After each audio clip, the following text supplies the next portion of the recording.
नूरजहाँ नूरजहाँ बरसगीर की मशहूर गुलकारा और अदाकारा थीं। मलका तरन्नम का खिताब उन्हें पाकिस्तानियों की तरफ से मिला। उन्होंने 10,000 के करीब गीत हिंदुस्तान व पाकिस्तान में उर्दू, सिंधी, बंगाली, पश्तो, अरबी और पंजाबी ज़बानों में गाए और उन्हें 7 ज़बानों की गुलकारा भी कहा जाता था। अब नूरजहाँ की इब्तदाई ज़िंदगी के बारे में जानते हैं। नूरजहाँ 21 सितंबर 1928 को शहर कसूर, जो पहले इंडिया का हिस्सा था अभी पाकिस्तान में है, पैदा हुई। उनका घरेलू नाम अल्लाह वसाई था। उनका घराना मौसीकी और गाने बजाने से वाबस्ता था, इसलिए उनके घर वालों ने उन्हें भी मौसीकी की तालीम हासिल करने के लिए उस्ताद के पास बैठा दिया, जबकि नूरजहाँ ज़ाती तौर पर अदाकारी करने को भी पसंद करती थी। उस्ताद बाबा गुलाम मोहम्मद से मौसीकी की तरबियत हासिल की उन्होंने और क्लासिकी रवायती हिंदुस्तानी मौसीकी की खुसूसी तौर पर तरबियत उन्हें दी गई। उनको ठुमरी, दरपद, ख्याल और दीगर असनाफ मौसीकी पर छोटी उम्र में ही अबूर हासिल हो चुका था। उन्होंने कम सनी ही में स्टेज पर अदाकारी और गुलकारी का मुजाहरा किया। इसके बाद वो अपनी बहनों के साथ कलकत्ता चली गईं और फिल्म पंजाब मेल में अदाकारी और गुलकारी की। और उसी फिल्म पंजाब मेल का एक बहुत ही मशहूर गाना है, सोना देस विचों देस पंजाब दा, यानी कि पंजाबी में है। ये फिल्म 1935 में बनी। कलकत्ता में क़याम के दौरान उनकी मुलाकात अपने वक़्त के मारूफ व मशहूर गुलकारा मुख्तार बेगम से हुई। मुख्तार बेगम को अल्लाह वसाई बहुत पसंद आई और उन्होंने अल्लाह वसाई का नाम बेबी नूरजहाँ तजवीज़ किया और अपने शोहर आगा हशर काश्मीरी को सिफारिश की कि वो बेबी नूरजहाँ को अपने थिएटर में मुलाजमा रखें। नूरजहाँ ने ख़ुद भी बारहा अपने मुख्तलिफ इंटरव्यूज़ में एतराफ़ किया कि मुख्तार बेगम की मदाह हैं वो, और उनके अंदाज़ को नकल करते हुए सफ़ेद साड़ी पहनकर उन्हीं की तरह साड़ी का पल्लू उंगली पर लपेटती हैं। नूरजहाँ कहती हैं कि जब मुख्तार बेगम गाती थीं तो हम महव होके उन्हें सुनते थे, और जब वो स्टेज से नीचे आती थी तो उनके जूते सीधे करते थे। यानी आपने भी पीटीवी के अगर पुराने गाने देखें तो देखें, नूरजहाँ अपनी साड़ी का पल्लू लेके उसको उंगली में घुमा रही होती हैं। नूरजहाँ की बहनों को सेठ सिख करनानी की कंपनी में मुलाजमत मिल गई और तीनों बहनें पंजाब मेल के नाम से ही मशहूर हुई। नूरजहाँ ने काफ़ी फ़िल्मों में चाइल्ड स्टार का किरदार अदा किया। उन्होंने 1935 में बनने वाली फ़िल्म, जो कि डी मेहरा की फ़िल्म थी, पिंड दी कुड़ी, और इसी तरह 1936 में बनने वाली फ़िल्म मिस्र का सितारा, उसमें भी नूरजहाँ ने गायकी और अदाकारी के जोहर दिखाए।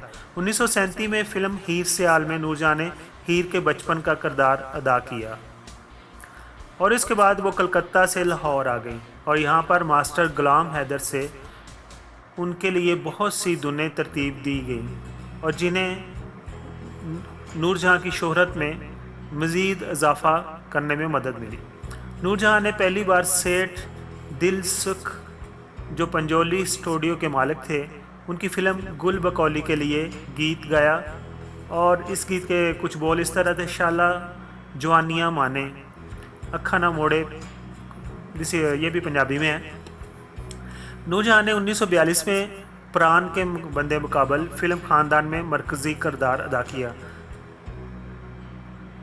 फ़िल्म ख़ानदान बहुत मशहूर फ़िल्म है और इसमें प्राण जो है वो इंडिया के अदाकार हैं, वो भी काफ़ी पॉपुलैरिटी रखते हैं। बतौर मरकज़ी अदाकारा ये फ़िल्म नूरजहाँ की अवलीन फ़िल्म थी जो कामयाबी से हमकिनार हुई। उसके बाद नूरजहाँ ने 1943 में बनने वाली फ़िल्म दहाई के लिए गीत गाए। ये दूसरी बार था कि नूरजहाँ ने अपनी आवाज़ किसी दीगर अदाकारा के लिए दी। दहाई में हुसन बानो ने मरकज़ी किरदार अदा किया।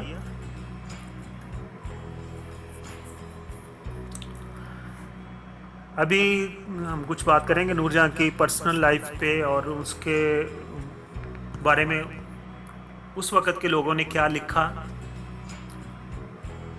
सादत हसन मिंटो बहुत ही मशहूर नाम है। उन्होंने लिखा कि रफ़ीक गज़नवी एक रोमान पसंद इंसान थे और उसकी मुख्तलिफ़ टाइयों में उसके मुख्तलिफ़ रोमान बंधे हुए थे।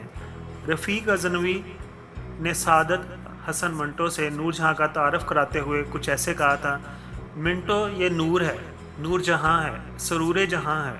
खुदा की कसम ऐसी आवाज़ पाई है कि अगर जन्नत की खुश अलहान से खुश अलहान हूर भी उसकी आवाज़ सुन ले तो उसे संदूर खिलाने ज़मीन पर उतर आए।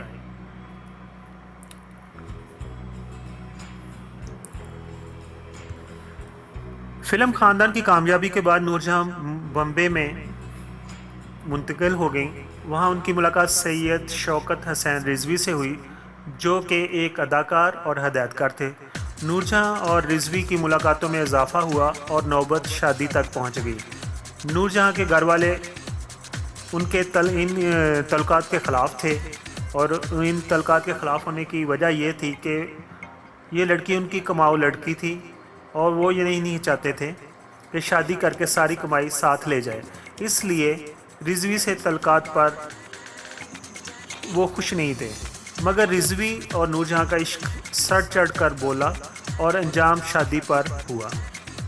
सादत हसन मंटो भी इस शादी के मुखालिफ थे। सादत और शौकत दोनों दोस्त थे। सादत हसन मंटो ने रिजवी को कहा था कि शादी से परहेज़ करना। सादत हसन मिंटो ने अपनी किताब नूरजहाँ सरूर जहाँ में नहायत तफसील से उस वक़्त के सारे नूरजहाँ के बारे में वाक़यात कलमबंद किए हुए हैं। इसको आप नेट पर चेक कर सकते हैं, शायद ये बुक अवेलेबल हो इन PDF में।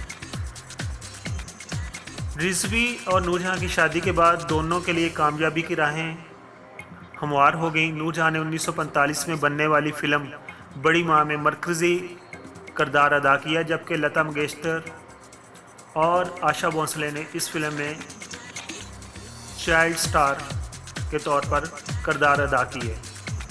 1945 में नूरजहाँ ने पहली बार ज़ोहराबाई अम्बाले वाली और कल्याण के हमरा कव्वाली गाई। जनूबी एशिया में पहली बार ख़वातीन ने कव्वाली गाई थी और कव्वाली के बोल थे कुछ इस तरह, आहें भरे ना शिकवे कहिए।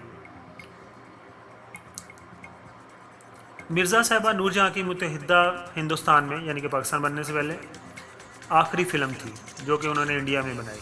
नूरजहाँ ने 1932 से 1947 तक 127 गाने गाए, जबकि 69 फिल्मों में अदाकारी की और उन्होंने 12 खामोश फिल्मों में भी काम किया। नूरजहाँ ने जिन फिल्मों में काम किया उनमें से 55 फिल्में बम्बई, 8 फिल्में कलकत्ता और 5 फिल्में लाहौर और 1 फिल्म रंगून यानी कि बर्मा में बनी। 1947 में तकसीम हिंद के बाद पाकिस्तान मार्ज़ वजूद में आया तो दोनों मियाँ बीवी पाकिस्तान के शहर कराची हिजरत करके आए गए। 3 साल बाद नूरजहाँ ने अपनी पहली फ़िल्म चंद वे बनाना शुरू की। इस फिल्म की हदायतकारी नूरजहाँ ने दी, लेकिन वो कहती है कि असल में हदायतकारी का सारा काम रिजवी ने ही यानी कि उनके शोहर ने ही किया। वो कहती है कि मेरा नाम तो सिर्फ स्क्रीन पर ही आया। बतौर मरकज़ी अदाकारा भी यह नूरजहाँ की पहली पंजाबी फ़िल्म थी। फ़िल्म ने दरमियाने दर्जे का कारोबार किया। 1952 में नूरजहाँ की फ़िल्म दुपट्टा नुमाइश के लिए पेश की गई, जिसकी हदायतकारी सबतीन फजली और पेशकार असलम लोधी थे। इस फिल्म ने कामयाबी के नए रिकॉर्ड कायम किए। खुसूसी तौर पर नूरजहाँ का गाया हुआ ये गाना, सब जग सोए हम जागे तारों से करें बातें चांदनी रातें, 1952 और 1953 के दौरान अगर देखा जाए तो दोनों मियाँ बीवी यानी कि शौकत हसैन रिजवी और नूरजहाँ इनके दरमियान इख्तलाफात बढ़ गए। इन इख्तलाफात की बहुत सी वजूहात थीं। दोनों मियाँ बीवी एक दूसरे को इल्ज़ाम देते हैं। रिजवी का ये इल्ज़ाम था कि नूरजहाँ एक गलत औरत है और दीगर मर्द अदाकारों, मौसीकारों और गुलकारों से उसके नाजायज़ तल्लुकात हैं। उन सब में अहम इल्ज़ाम पाकिस्तान के साबिक़ क्रिकेटर नज़र मोहम्मद, जिनके बेटे मुदस्सर नज़र भी थे, उनके ऊपर था। कि उनके नूरजहाँ के साथ तल्लुकात हैं। शौकत हसन रिजवी ने अपनी किताब नूरजहाँ की कहानी मेरी ज़ुबानी में नहायत तफसील से बयान किया है कि नूरजहाँ और नज़र मोहम्मद के तल्लुकात का मुझे शुबहा था और बाद में मेरे दोस्तों ने उसकी तस्दीक भी की। वो कहते हैं कि मैंने अपने एक नौकर को ज़िम्मेदारी दी थी कि जब भी नूरजहाँ नज़र से मिलने जाए तो उन्हें तला करें, और एक दफ़ा उनके नौकर ने तला दी और वो अपने मोटर कार पर उस घर में चले गए जहाँ पर नूरजहाँ मौजूद थी, और फिर उन्होंने, जिसे अखबार वाले कहते हैं, रंगे हाथों पकड़ लिए।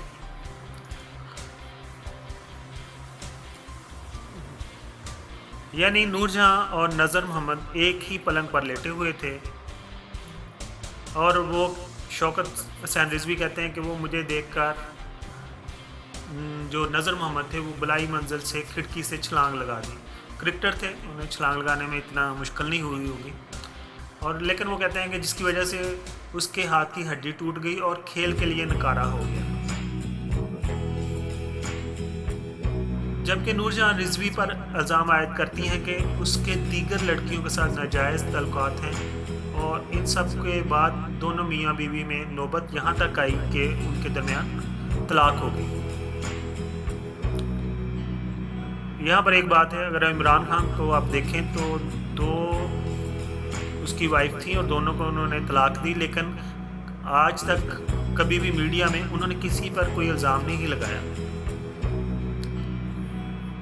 रिश्ते बनते हैं, रिश्ते टूटते हैं, ये ज़रूरी नहीं है कि आप लोगों को सेटिस्फाई करें कि आप खुद बहुत अच्छे हैं और दूसरा पार्टनर जो था वो ख़राब था, और हो सकता है आप झूठ भी बोलते हो, झूठ बोल के ही इसका दूसरों को रियलाइज़ करवाना चाह रहे हो कि आप अच्छे थे, और दूसरे पर आप तो।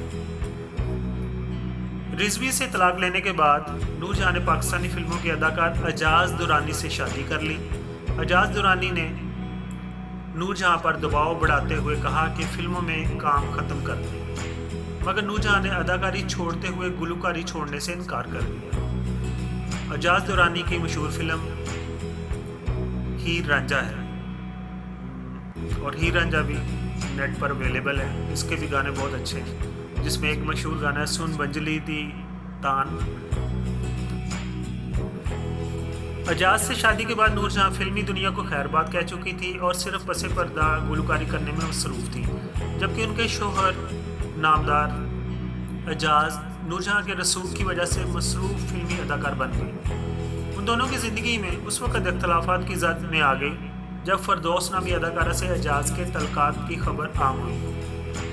फरदौस पाकिस्तान फिल्म इंडस्ट्री की बहुत मशहूर अदाकारा हैं, और उन्होंने एजाज के साथ फिल्म हीर रांझा में काम किया है, और पंजाबी फिल्मों की वो ज़्यादातर अदाकारा बनी हैं। तो इस तरह फरदौस के साथ एजाज के तल्लुकात की खबर बहुत ज़्यादा आम हो गई, और ये स्कैंडल उभर के सामने आ गया, क्योंकि हीर रांझा की अक्सबंदी के दौरान वाक़यात कुछ इस तरह ज़हूर पज़ीर हुए कि एजाज के बेत की कली खुल गई और उसका फरदौस से तल्लक मंजर आम पर आ गया। ताहम नूरजहाँ ने हर मुमकिन कोशिश की कि किसी तरह एजाज और फरदौस का तल्लक ख़त्म हो जाए। उसके लिए नूरजहाँ ने फरदौस पर दबाव भी डाला, और दबाव की आखिरी हद ये थी कि नूरजहाँ ने ऐलान कर दिया कि वो फरदौस के लिए किसी भी फिल्म में अपनी आवाज़ नहीं देंगी, मगर उसके बावजूद ही फरदौस और एजाज के तल्लुकात कायम रहे, और फरदौस वाहद अदाकारा थी जिसने नूरजहाँ की आवाज़ के बगैर पंजाबी और उर्दू फिल्मों में कामयाबी हासिल की, वरना नूरजहाँ से इख्तलाफात किसी भी अदाकार या अदाकारा की पेशा वराना मौत होते थे।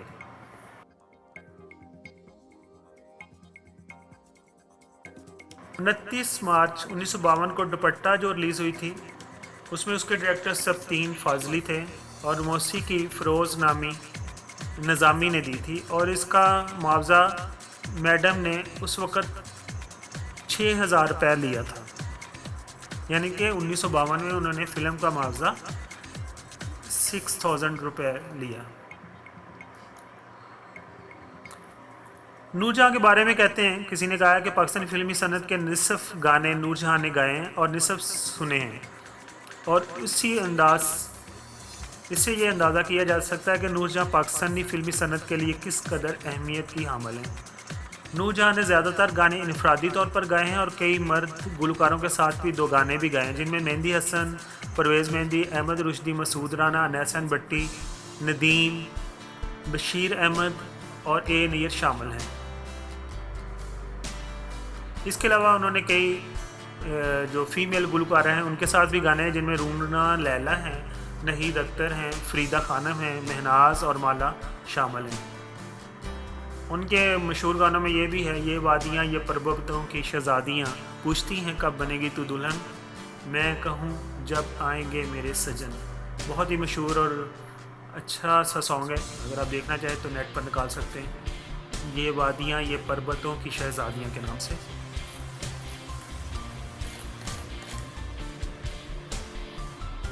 नूरजहाँ की अभी वफ़ात की बात करते हैं। वो 23 दिसंबर 2000 को, जब उनकी उम्र 74 साल थी, कराची सिंध में वफ़ात पा गई।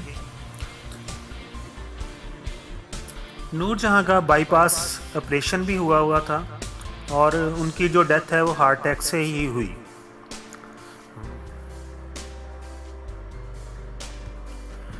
नूरजहाँ को सदर पाकिस्तान की तरफ से प्राइड ऑफ परफॉर्मेंस अवार्ड भी दिया गया। मेरी इस कोशिश का मकसद ये है कि जो हमारे लेजेंड हैं उनके ऊपर जो डाटा मौजूद है अखबारात के अंदर या नेट पर, उनको एक जगह पर इकट्ठा किया जाए, कंसोलिडेट कर दिया जाए, और ताकि अगर कोई चाहे यूट्यूब पर सर्च करे तो उसको एक ही जगह पर, क्योंकि ये मैंने इसलिए महसूस किया कि बहुत सारे हमारे लेजेंड ऐसे हैं जिनके बारे में हम जब सर्च करते हैं तो कुछ भी नहीं हमें नेट पर मिलता। अगर आपको ये छोटी सी कावश, हो सकता है उर्दू अच्छी ना हो सकता है इंग्लिश अच्छी ना हो, लेकिन इसको उम्मीद करता हूँ आप इग्नोर कर देंगे, लेकिन अगर आपको ये मेरी छोटी सी कावश पसंद है तो मेरे चैनल को लाइक कीजिए, सब्सक्राइब कीजिए और अपनी राय से कमेंट्स में दीजिए, ताकि मैं बेहतर से बेहतर कोशिश कर सकूं और बना सकूं अपने वीडियोस को। Thank you so much.